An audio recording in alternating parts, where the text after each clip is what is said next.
إن الحمد لله نحمده ونستعينه ونستغفره من يهده الله فلا مضل له ومن يضلل فلا هادي له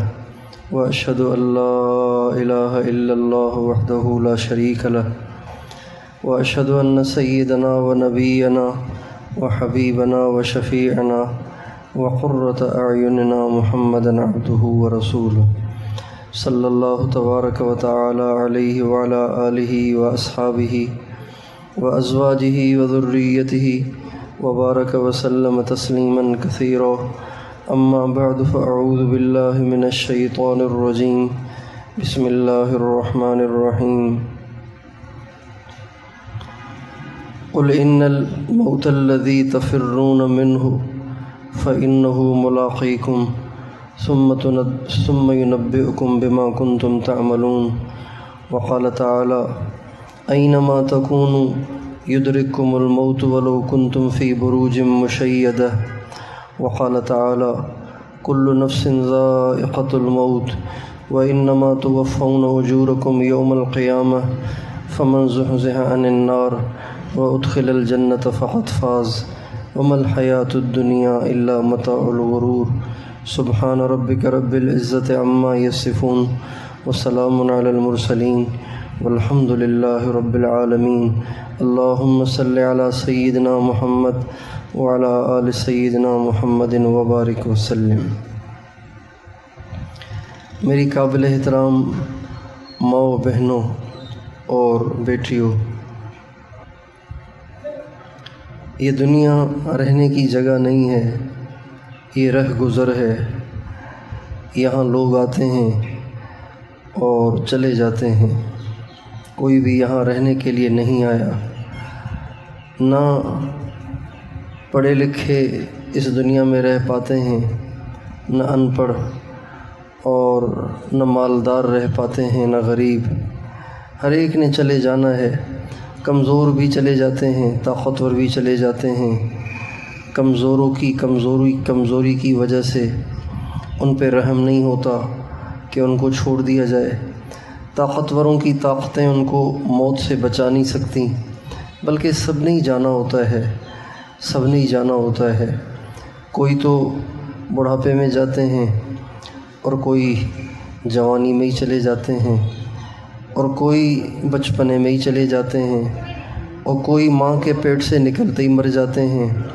اور کوئی تو ایسے ہوتے ہیں جو ماؤں کے پیٹ میں ہی مر جاتے ہیں۔ اور یہ موت ایک ایسی حقیقت ہے جس کو کوئی بھی نہیں جھٹلا سکتا، اور مرنا تو بہرحال سب نے ہے، لیکن خوش قسمتی ہے اس شخص کی جو اس دنیا سے اس حال میں جائے کہ اللہ اس سے راضی ہو۔ جانے والے چلے جاتے ہیں، لیکن ہر ایک جانے والا کامیاب نہیں ہوتا، ہر ایک جانے والا سکھوں اور راحتوں والی زندگی کی طرف نہیں جاتا، بلکہ کوئی تو مرتے ہی مصیبت میں پڑ جاتا ہے، اور کوئی مرتے ہی اس کی مصیبتیں ختم ہو جاتی ہیں، اس کی مصیبتیں بند ہو جاتی ہیں، اس کی تکلیفیں بند ہو جاتی ہیں، مرتے ہی اس کے لیے راحتیں شروع ہو جاتی ہیں۔ جب انسان دنیا میں رہتے ہوئے اپنے پروردگار کو یاد رکھے، اور اپنی آخرت کی زندگی کو یاد رکھے، اور اپنے اللہ کے سامنے پیش ہونے کو یاد رکھے، اپنی زندگی کے مقصد کو یاد رکھے، اور اپنے رب کو راضی کرتا رہے، اور اپنے آپ کو ناجائز کاموں سے، اللہ کی نافرمانی سے بچاتا رہے، اس طرح وہ زندگی گزار کے چلا جائے، تو ایسا انسان مرتے ہی اس کے لیے آسانیاں شروع ہو جاتی ہیں،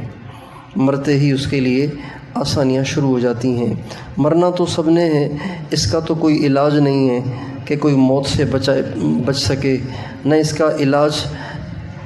انگریزی دوائیوں میں ہے، نہ اس کا علاج یونانی دوائیوں میں ہے، نہ اس کا علاج ہومیوپیتھک ڈاکٹروں کے پاس ہے، نہ اس کا علاج ان جادوگروں کے پاس، عاملوں کے پاس، تعویذ اور گنڈے والوں کے پاس ہے کہ کوئی ایسا تعویذ لکھ کے دے دیا جائے کہ جس سے عزرائیل آئیں اور واپس چلے جائیں۔ اور اسرائیل اس کی روح کو قبض ہی نہ کر پائیں، ایسا کوئی تعویذ نہیں ہے، ایسی کوئی دوائی نہیں ہے، ایسا کوئی سیرپ نہیں ہے، ایسا کوئی کیپسول نہیں ہے، ایسی کوئی صورت ہی نہیں ہے۔ وَإِذَا الْمَنِيَّةُ أَنْشَبَتْ أَظْفَارَهَا أَلْفَيْتَ كُلَّ تَمِيمَةٍ لَا تَنْفَعُ۔ کہنے والوں نے کہا کہ جب موت اپنے پنجے کسی میں گاڑ لیتی ہے تو دنیا جہاں کی دعائیں اور تعویذ اور دھاگے اور دم اس کو فائدہ نہیں دیتے، بلکہ موت سے دنیا میں کوئی بھی نہیں بچا سکتا۔ آپ دیکھیں دنیا میں سب سے زیادہ طاقتور ہستیاں وہ حضرات انبیاء علیہم السلام ہیں۔ انبیاء دنیا میں سب سے زیادہ طاقتور ہیں۔ کیوں طاقتور ہیں؟ اس لیے نہیں کہ وہ بادشاہ ہوتے ہیں، اکثر تو انبیاء بادشاہ نہیں ہوئے، اکثر انبیاء طاقتور نہیں ہوئے، اکثر انبیاء مالدار نہیں ہوئے، اکثر انبیاء نے غربت کی زندگی گزاری، لیکن انبیاء سب سے زیادہ طاقتور ہیں اس لیے کہ سب سے زیادہ طاقتور ان کے ساتھ ہوتا ہے۔ نوح علیہ السلام اکیلے ہیں، 80-82 آدمی ان پہ ایمان لائے ہیں، لیکن وہ سب سے زیادہ طاقتور ہیں۔ ان کی قوم ان کا مذاق اڑاتی تھی، ان کی قوم ان کا ٹھٹھا کرتی تھی اور ان کا مذاق اڑاتے تھے، ان کو گری ہوئی نظروں سے دیکھتے تھے، اور ان کے ساتھ کوئی اتنے لوگ بھی نہیں تھے، ان کے ساتھ ہی ٹوٹل 80-82 آدمی تھے، لیکن نوح علیہ السلام نے ہاتھ جو اٹھائے، بد دعا جو کی، تو قوم تو کیا ساری دنیا ہی ڈوب گئی، ساری دنیا ہی غرق ہو گئی۔ اللہ تعالیٰ نے ساری کائنات کو غرق کر دیا اور ان کو کشتی میں بٹھا کے ان کو اوپر لے گئے اور ان پر ایمان لانے والوں کو بچایا۔ اس سے پتہ چلتا ہے کہ انبیاء دنیا میں سب سے زیادہ طاقتور ہیں۔ اتنے طاقتور لوگ، اتنی طاقتور ہستیاں، لیکن آپ دیکھیں کہ انبیاء علیہ السلام بھی دنیا سے چلے جاتے ہیں۔ آدم علیہ السلام دنیا میں آئے، وہ بھی چلے گئے، نوح علیہ السلام آئے، وہ بھی چلے گئے، ابراہیم علیہ السلام، موسیٰ علیہ السلام اور حضرت محمد صلی اللہ علیہ وسلم وہ بھی دنیا سے رخصت ہو گئے۔ سارے نبیوں کے امام سردار وہ بھی دنیا میں تشریف لائے اور اس دنیا سے رخصت ہو گئے۔ عیسیٰ علیہ السلام اس دنیا میں آئے تو صحیح، لیکن ابھی وہ رخصت نہیں ہوئے، ان کو آسمان پہ اٹھا لیا گیا ہے۔ قیامت کے قریب وہ آسمان سے اتریں گے، حضرت امام مہدی کا دور ہوگا اور وہ آسمان سے دمشق کی جامع مسجد کے مشرقی مینارے پر اتریں گے، فرشتوں کے کندھوں پہ سہارا لیتے ہوئے، اور پھر ان کو سیڑھی کے ذریعے سے نیچے لایا جائے گا۔ اس کے بعد پھر وہ دجال کو قتل کریں گے، 40 برس دنیا میں رہیں گے اور بالآخر پھر وہ بھی دنیا سے رخصت ہو جائیں گے اور ہمارے نبی کے روضے میں ان کو دفن کیا جائے گا۔ تو کوئی بھی اس دنیا میں باقی نہیں بچا۔ مالداروں کی تاریخ بھی آپ اٹھا کے دیکھ لیجئے، غریبوں کی زندگیاں بھی آپ دیکھ لیجئے کہ جو بھی اس دنیا میں آیا وہ موت کا پیالہ پیتا ہوا اپنی باری پر مرتا چلا جا رہا ہے۔ اس لیے مرنا کوئی عجیب چیز نہیں ہے۔ اصل میں آج ہمارے گھروں میں موت کے تذکرے نہیں ہیں، موت کی باتیں نہیں ہیں، موت کا خیال نہیں ہے، موت کا تصور نہیں ہے۔ اس لیے اگر کوئی دنیا سے چلا جائے تو ہمارے ہاں ایک بہت بڑا یعنی صدمہ اور ایک بہت بڑی پریشانی کھڑی ہو جاتی ہے کہ فلاں دنیا سے چلا گیا، حالانکہ دنیا سے تو جانے والوں نے جانا ہی ہوتا ہے۔ اصل بات یہ ہے کہ جو گیا ہے وہ اللہ کو راضی کر کے گیا کہ نہیں گیا، یہ اصل مسئلہ ہے۔ اور وہ تو چلے گئے، لیکن ہم نے اللہ کو راضی کیا ہے کہ نہیں کیا، اور ہم نے اس کی تیاری کی ہے کہ نہیں کی۔ ہمارے نبی کا ارشاد ہے جب کسی کا انتقال ہو جائے اور اس کے رشتہ دار اس پہ روتے ہیں اور اس پہ غم کرتے ہیں، آنسو بہاتے ہیں، چیختے چلاتے ہیں، ہمارے نبی کا ارشاد ہے حضرت اسرائیل علیہ السلام اس گھر کے دروازے پہ کھڑے ہو کے فرماتے ہیں، لوگو تم اس پہ کیوں روتے ہو؟ میں نے کوئی اس کا رزق تھوڑی کھایا تھا، اس نے اپنی روزی خود ختم کی ہے، اپنی زندگی خود ختم کی ہے۔ جب اس کی زندگی روزی ختم ہو گئی تو مجھے تو لے جانا ہی ہے۔ پھر وہ کہتا ہے تم میں سے کوئی بھی ایسا نہیں ہے کہ جس کو میں چھوڑ دوں، میں تب تک اس گھر میں آتا جاتا رہوں گا جب تک کہ تم سب کو موت کے گھاٹ نہ اتار دوں اور جب تک یہ گھر بالکل خالی نہ ہو جائے۔ ہمارے نبی کا ارشاد ہے اگر ملک الموت کی یہ بات اس گھر والے سن لیں تو بجائے مرنے والے پر رونے کے اپنے اوپر رونا شروع کر دیں۔ اس لیے میری ماں بہنوں، بھائی مسعود صاحب اگر دنیا سے چلے گئے تو انہوں نے تو جانا ہی تھا، انہوں نے تو جانا ہی تھا، اور یہ خوش قسمتی کی بات ہے کہ وہ ایک نیک آدمی تھے اور بڑے دیندار آدمی تھے اور بڑے اللہ والے آدمی تھے۔ جانا تو سب نے ہی ہے، لیکن کوئی نیک بن کر مرے تو یہ اس کی خوش قسمتی ہے، کوئی اللہ کو راضی کر کے مرے تو یہ اس کی خوش قسمتی ہے، کوئی اللہ کے فرائض پورے کر کے مرے تو یہ اس کی خوش قسمتی ہے۔ ہمارے نبی کا ارشاد ہے، جب کوئی اللہ کی اطاعت کر کے دنیا سے جاتا ہے تو دنیا سے جاتے ہی اس کے لیے مہمانیاں شروع ہو جاتی ہیں، مہمانیاں شروع ہو جاتی ہیں، مہمانیاں شروع ہو جاتی ہیں۔ پہلی جب اس کی موت کا وقت آتا ہے تو ایک بہت بڑی جماعت فرشتوں کی اس کو لینے آ جاتی ہے، اس کو پورے پروٹوکول کے ساتھ یہاں سے اللہ کے پاس لے کے جایا جاتا ہے، جیسے دلہن کو دولہے کے پاس لے کے جاتے ہیں نا، بارات بن کے جاتی ہے اور دلہن کو لے کے جاتی ہے۔ یہ ایک شرعی پروٹوکول ہے، یہ ایک شرعی اعزاز ہے۔ بالکل اس طرح سے حضرت عزرائیل علیہ السلام فرشتوں کا ایک مجمع لے کر ایک مسلمان ماننے والی روح کو لے کے اللہ کے پاس جاتے ہیں، بڑی عزت کے ساتھ جاتے ہیں۔ جب یہاں سے جاتے ہیں اس کی روح کو قبض کرتے ہیں، ہمارے نبی کا ارشاد ہے فرشتے اس روح کو باری باری اٹھاتے ہیں۔ ہر فرشتہ کہتا ہے عجیب مجھے بھی تھوڑی دیر کے لیے اس نیک روح کو اٹھانے کی سعادت دو، تاکہ مجھے بھی اس روح کو اٹھانے سے اللہ کا قرب حاصل ہو۔ چنانچہ وہ فرشتے باری باری اس روح کو اٹھا کے آسمانوں کی طرف چلتے ہیں اور 7 آسمانوں سے اوپر چلے جاتے ہیں اور عرش کے پاس اللہ تعالیٰ کے سامنے پیش کرتے ہیں۔ وہ روح جو ہی عرش پر اللہ کے سامنے پیش ہوتی ہے تو سجدے میں گر جاتی ہے، اللہ تعالیٰ کا شکریہ ادا کرتی ہے۔ اللہ تعالیٰ فرماتے ہیں میرے بندے، میں نے تمہیں دنیا میں رکھ کے آزمایا، گرمیوں میں سردیوں میں، دکھوں میں سکھوں میں نے تمہیں آزمایا، لیکن تم نے صبر کی اور شکر کی زندگی گزاری اور میری اطاعت کی زندگی گزاری۔ میں تم سے راضی ہوں، بس اب تم جاؤ جنت میں، میری طرف سے تم پہ کوئی پکڑ نہیں۔ چنانچہ ارشاد ہوتا ہے یا ایتها النفس المطمئنہ ارجعی الی ربک راضیۃ مرضیہ فادخلی فی عبادی وادخلی جنتی۔ یہ اس وقت ارشاد ہوتا ہے اے میرے بندے کی، اے میرے نیک بندے کی نیک روح، اے میری نیک بندی کی نیک روح، چلی جا، اب جنت میں داخل ہو جا، میرے بندوں میں داخل ہو جا۔ آج کے بعد تیرے سارے دکھ غم اور تیری ساری پریشانیاں، دنیا کی سردیاں گرمیاں اور دنیا کے دکھ اور پریشانیاں اور فکریں، یہ سب کی سب ختم ہو گئیں اور اب تم ہمیشہ کے لیے جنت میں رہو گے۔ اور یہ تو اس کی روح کے ساتھ ہوتا ہے، یہ تو اس کی روح کے ساتھ ہوتا ہے۔ اس کا جسم گھر میں ہوتا ہے، اس کا جسم گھر میں ہوتا ہے، اس کو غسل دیا جا رہا ہوتا ہے، اس کو کفن پہنایا جا رہا ہوتا ہے۔ ہمارے نبی کا ارشاد ہے جب وہ روح اللہ کے سامنے پیش ہو جاتی ہے اور اس کے بعد اللہ تعالیٰ کی طرف سے اس کو جنت کے داخلے کی بشارت ملتی ہے تو فرشتے اس روح کو لے کے دوبارہ اسی گھر میں آ جاتے ہیں جس گھر سے اس کو اٹھا کر لے گئے تھے۔ چنانچہ جس وقت مردے کو غسل دیا جا رہا ہوتا ہے اس وقت اس کی روح وہاں موجود ہوتی ہے، وہ دیکھ رہا ہوتا ہے کون رو رہا ہے، کون صبر کر رہا ہے، کون واویلا اور ماتم کر رہا ہے، کس کو میرا غم ہے،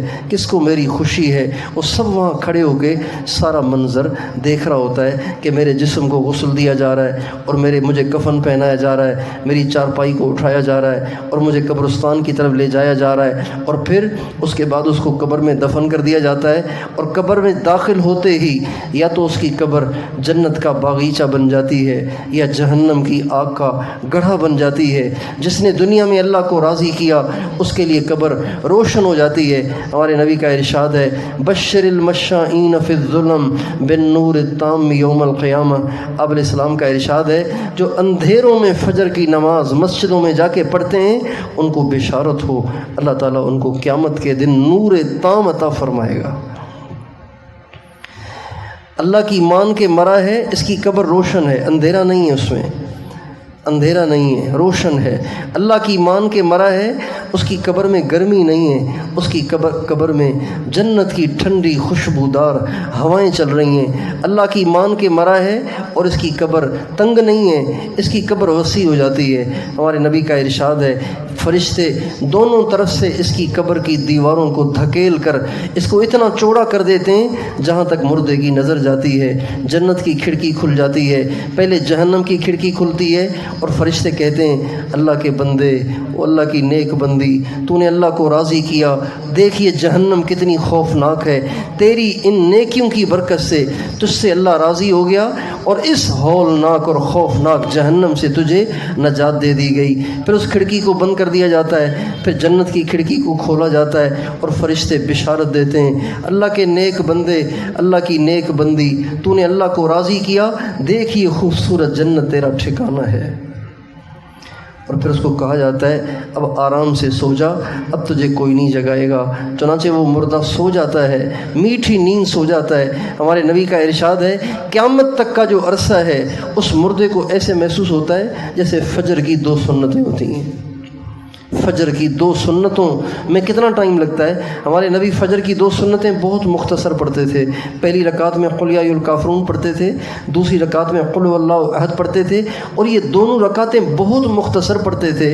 تو ہمارے نبی کا ارشاد ہے کہ قبر میں قیامت تک جو مردہ رہے گا اس کو جو اتنا جو لمبا ٹائم ہے وہ ایسے لگے گا جیسے اس نے فجر کی 2 سنتیں پڑھی ہیں مختصر سی۔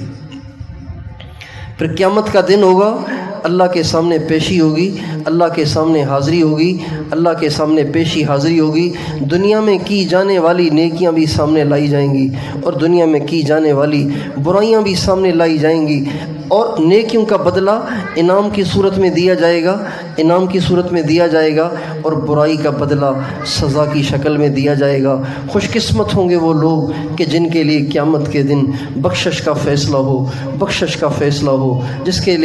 کے لیے اللہ پاک کی طرف سے راضی ہونے کا اعلان ہو۔ میری ماؤں، بہنوں اور بیٹیوں، یہ اتنے سارے مراحل وہ ہیں جس کو ہم سب نے طے کرنا ہے۔ آپ نے بھی طے کرنا ہے، میں نے بھی طے کرنا ہے، میرے بچوں نے، میرے پوتوں پوتیوں نے، نواسے نواسیوں نے، اور دنیا کے سارے انسانوں نے، اور قیامت تک کے انسانوں نے، سب کے سب نے ان مراحل کو، ان منزلوں کو، ان مشکل گھاٹیوں کو طے کرنا ہے۔ کتنے لوگ ہوں گے کہ جو دنیا میں اپنے آپ کو بڑا اچھا اور نیک سمجھتے ہوں گے لیکن مرنے کے بعد وہ پکڑ لیے جائیں گے، اور کتنے لوگ ایسے ہوں گے جن کو دنیا بہت گرا پڑا گناہ گار سمجھتی ہوگی، لیکن اللہ پاک کو ان کی کوئی ادا پسند آ گئی ہوگی اور ان کے لیے آسانی پیدا ہو جائے گی۔ اس لیے ہماری جو زندگی گزر رہی ہے، ہماری جو زندگی دنیا کی فکروں میں گزر رہی ہے، ہمیں چاہیے کہ ان 4 دن کی زندگی کے لیے اتنے پریشان ہونے کی بجائے ہم اپنی ہمیشہ والی زندگی کی فکر کریں۔ آج ہم اپنی زندگی میں غور کریں، ہماری ساری زندگی کی کیا فکریں ہیں، کیا سوچیں ہیں۔ صبح سے لے کے شام تک ہم یہی سوچتے رہتے ہیں کہاں سے کھائیں گے، کہاں سے پئیں گے، یہ کیسے ہوگا، وہ کیسے ہوگا، یہ مکان کا کرایہ کیسے ادا ہوگا، اور یہ بجلی کا بل کیسے ادا ہوگا، گیس کا بل کیسے ادا ہوگا، بچوں کی فیس کہاں سے آئے گی، اور بچیوں کے رشتے کہاں سے ہوں گے، بچوں کو نوکریاں کہاں سے ملیں گی، کاروبار کیسے آگے بڑھے گا، ایک دکان سے 2 دکانیں کیسے بنیں گی، اور بچیوں کو بھی نوکریاں مل جائیں، بچوں کو بھی نوکریاں مل جائیں۔ ایسا ہم نے اپنے دل دماغ پہ دنیا کو سوار کر رکھا ہے کہ ہمیں موت کا اور موت کے بعد کے مراحل کا اور موت کے بعد کی گھاٹیوں کا خیال بھی نہیں آتا۔ میری بہنوں، یہ سب دھوکہ ہے، یہ سب فراڈ ہے، یہ سب فریب ہے، یہ سب سراب ہے۔ سراب کہتے ہیں، سراب اس ریت کو کہتے ہیں جو دور سے پانی نظر آئے، جب آدمی قریب جائے تو وہ پانی نہ ہو۔ اللہ تعالیٰ دنیا کے اس ساری دنیا اور دنیا کی زندگی اور دنیا کے میلے اور دنیا کی رنگ رنگینیوں کو اللہ تعالیٰ فرماتے ہیں او کسراب بقیۃ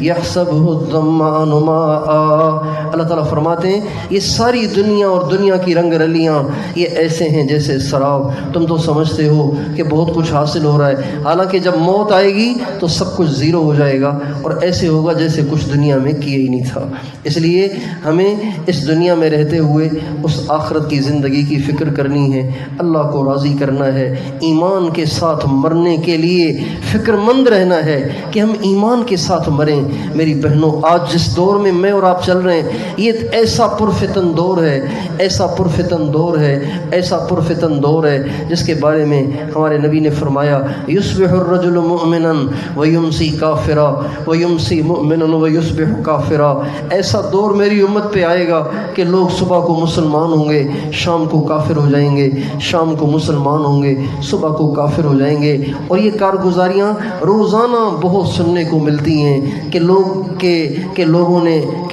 لوگوں نے اللہ پہ اعتراض کرنا شروع کر دیے، اپنے نبی پہ اعتراض کرنا شروع کر دیے، اسلام پہ اعتراض کرنا شروع کر دیے۔ سوشل میڈیا کا زمانہ ہے، سوشل میڈیا کا زمانہ ہے، یوٹیوب اور فیس بک پہ بہت سے ایمان کے ڈاکو بیٹھے ہوئے ہیں جو ہماری نوجوان نسل، ہمارے بچے اور بچیوں کو الٹی پٹیاں پڑھا کے ان کے ایمان کو لوٹ رہے ہیں، ان کے دل میں اللہ کے بارے میں، اللہ کے نبی کے بارے میں، آخرت کے بارے میں، جہنم جنت کے بارے میں، دین اور اسلام کے بارے میں شکوک و شبہات پیدا کر رہے ہیں، اور ہمارے بچے آہستہ آہستہ دین سے بیزار ہوتے چلے جا رہے ہیں۔ یہ آپ کے قریب سکھر سے ہمارے گھر والوں کو ایک عورت کا میسیج آیا کہ آپ مجھے مولانا صاحب سے مسئلہ پوچھ کے بتائیں، میں بہت پریشان ہوں۔ مسئلہ کیا ہے؟ مسئلہ یہ ہے کہ میرا خاوند بڑا اچھا تھا، پانچوں نمازیں پابندی سے پڑھتا تھا، مجھے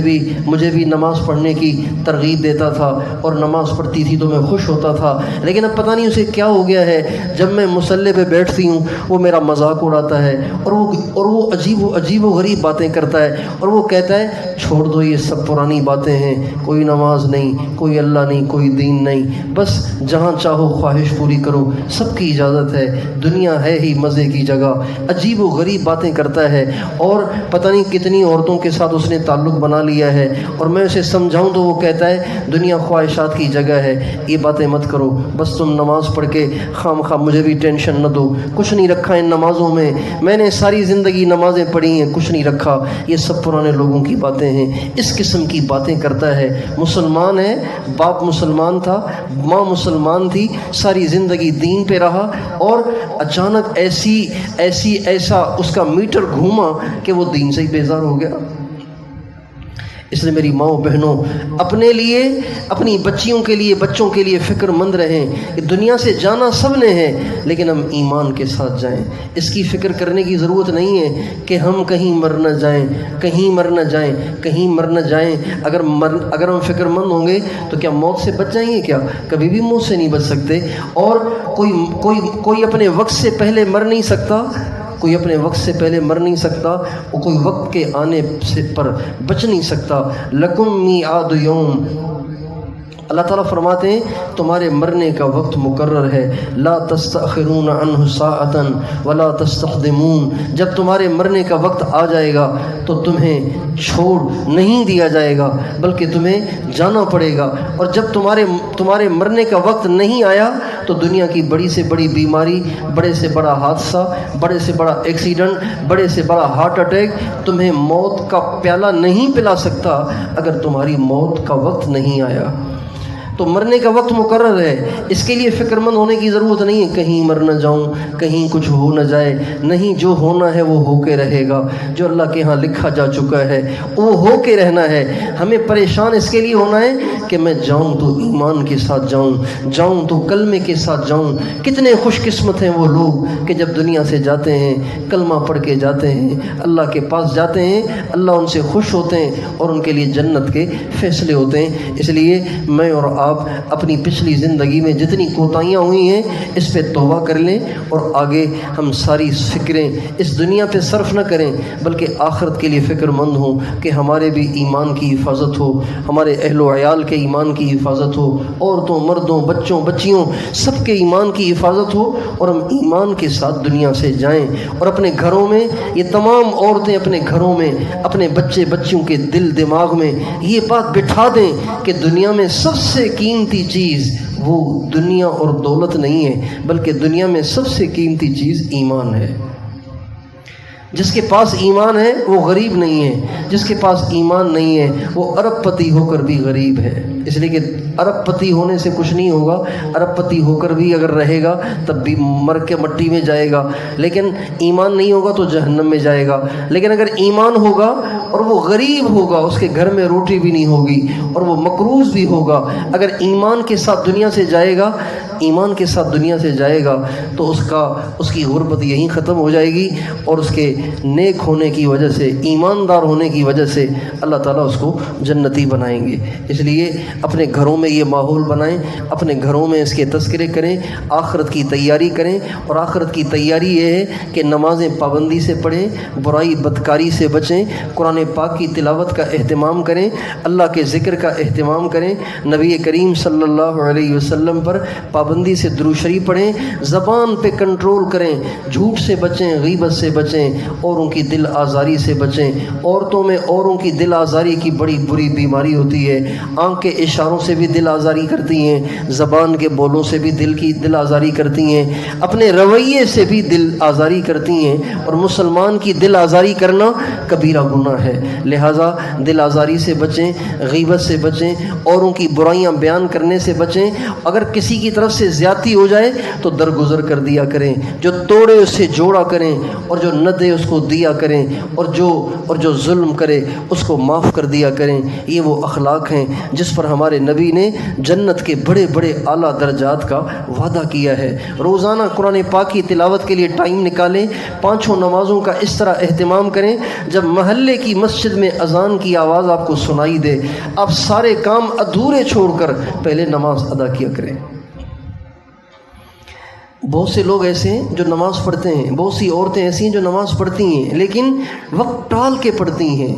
کبھی 1 بجے ظہر پڑھ رہی ہیں، کبھی 4 بجے ظہر پڑھ رہی ہیں۔ یعنی اس کا مطلب یہ ہے کہ اللہ کے لیے جب ٹائم ملے گا تب نماز پڑھیں گے، ٹائم نکالیں گے نہیں، جب ملے گا تو پڑھیں گے۔ تو یہ تو 2 نمبر بات ہوئی، 1 نمبر تو نہ ہوئی۔ 1 نمبر بات کیا ہے؟ 1 نمبر بات یہ ہے کہ جب اللہ کا بلاوا آ جائے، مؤذن مسجد کے اسپیکر میں کھڑے ہو کے آپ کو آواز دے حی علی الصلاۃ، تو مرد سارے کام ادھورے چھوڑ کر مسجد میں پہنچیں، اور عورتیں اذان سنتے ہی کچن سے باہر آ جائیں اور اپنے بچے سے ہاتھ نکال دیں، مہمانوں کے پاس سے اٹھ جائیں، اپنے دنیا کے سارے کاموں کو ادھورا چھوڑ کر پہلے وضو کر کے نماز پڑھیں اور اللہ کو بتائیں اللہ آپ 1 نمبر پر ہیں، باقی سب 2 نمبر پر ہیں، پہلے آپ باقی سب بعد میں۔ اپنے عمل سے اس بات کو ثابت کریں، یہ نماز کا اہتمام ہے۔ اور یقین جانیے اگر ہمارے مرد، ہماری عورتیں صرف اسی طرح نماز پڑھنا شروع کر دینا کہ اذان سنتے ہی سارے کام ادھورے چھوڑ کر پہلے آ کے اللہ کو سجدہ کریں، ان کی زندگیوں سے برائیاں نکل جائیں، ان کی زندگی سے بے برکتی نکل جائے، ان کی زندگی سے بے سکونی نکل جائے، ان کی زندگیوں کی لڑائیاں ختم ہو جائیں، صرف اتنا سا کر لیں تو،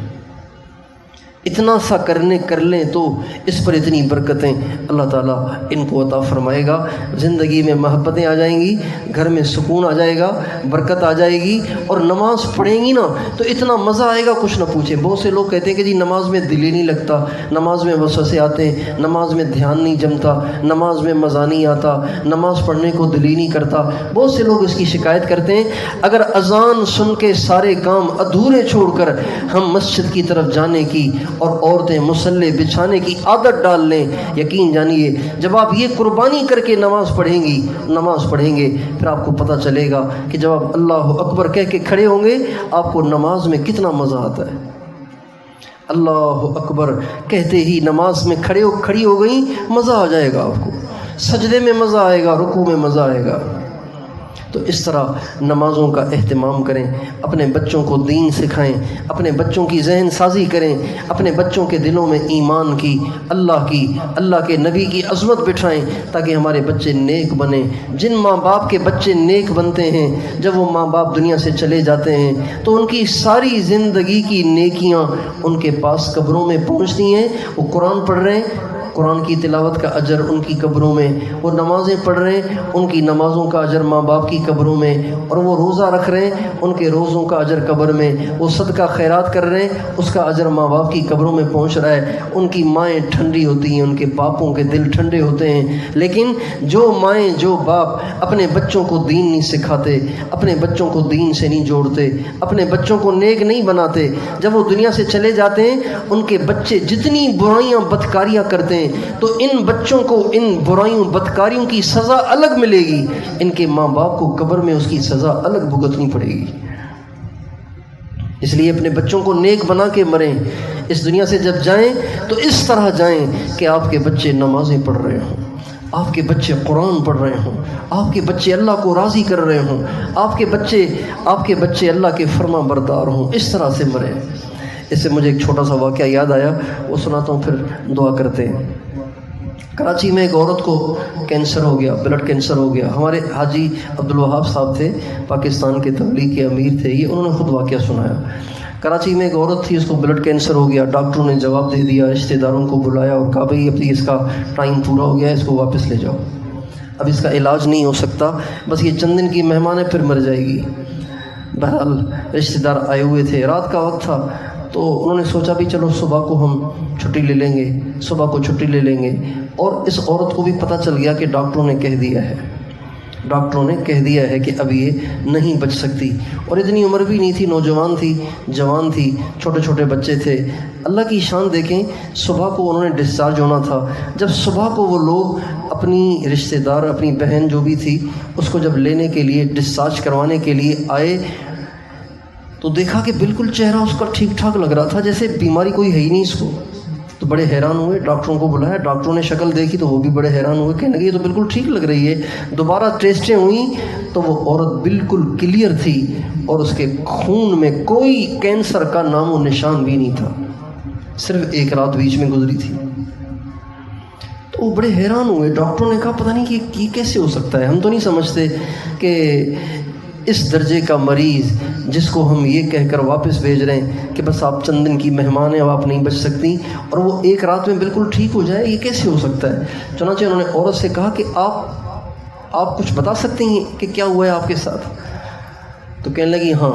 جب تم مجھے کہہ کے گئے نا کہ اب یہ نہیں بچ سکتی، اب یہ چند دن کی مہمان ہے، اس کو گھر لے جاؤ، اس کی خدمت کرو، اس کو خوش رکھو، اب یہ دنیا سے چلی جائے گی، اب یہ نہیں بچ سکتی، اس کا علاج اب نہیں ہو سکتا، جب تم نے مجھے زندگی سے مایوس کر دیا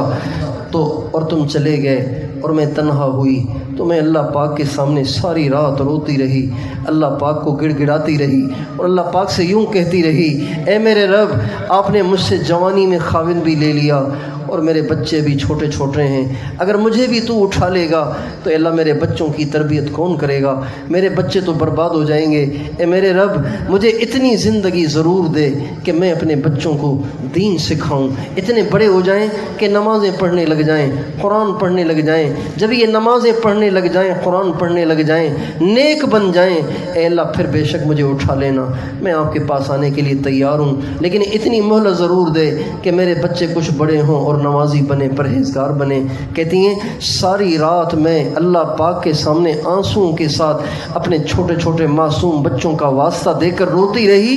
اور رزلٹ تمہارے سامنے ہے۔ تو اس لیے آپ ساری ماؤں بہنوں بچیوں سے درخواست ہے، اپنے بچوں کو نیک بنا کے جاؤ تاکہ ان کی نیکیاں آپ کی قبر کو ٹھنڈا کرتی رہیں، ان کی نمازیں، ان کے سجدے، ان کی تلاوتیں، ان کی تسبیحاں،